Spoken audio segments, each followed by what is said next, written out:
Jack, we have another crisis brewing. What is it now, Finn? We looked into quantum, we looked into AI. It's not as bad as it looked.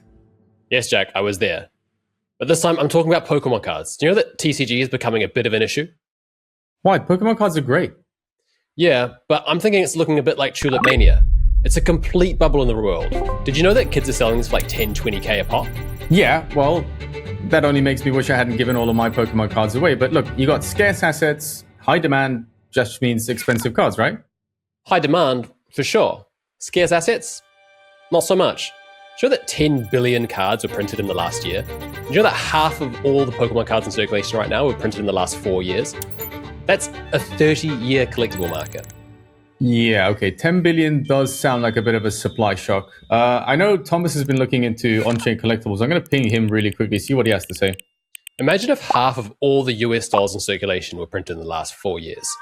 It would be chaos. Yeah, but we're not talking about currency. This is Pokemon cards. Like, I get that Logan Paul sold one card for, millions of dollars. But again, these are just cards.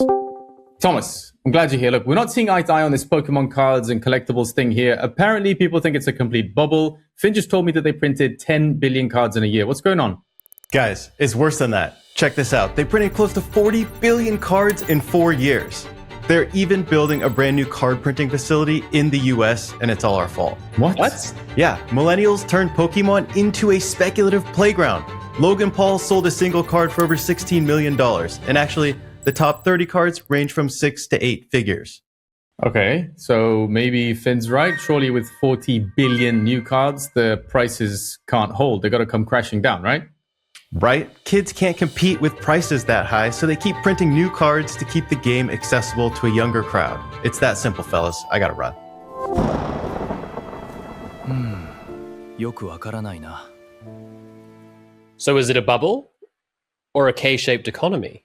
Well, look, the IRL TCG world definitely looks like a bubble after listening to Thomas. You definitely can't argue against 40 billion new cards in circulation, but the on-chain reality, I think, is pretty different because, okay, Pokemon cards aren't fungible. So while Pokemon Company can keep printing these common cards, doesn't necessarily deflate the value of the rare cards that people have on-chain, right? Okay, so common cards for playing the game, and the rare grail cards are status symbols. And now they're actually composable financial assets as well. I saw that on Loopscale you can collateralize your Charizards and borrow USDC against it. So is there a fix for the supply problem then? Well, maybe on-chain. So once you put a card on-chain, it becomes verifiable, composable collateral, right? And I think people are slowly starting to realize how important that is because on-chain TCG gacha spending was at $184 million in April, and Collector Crypt, I'm sure you heard about this, crossed $1 billion in volume. So this thing is definitely heating up. So we've followed the money, but where does it lead?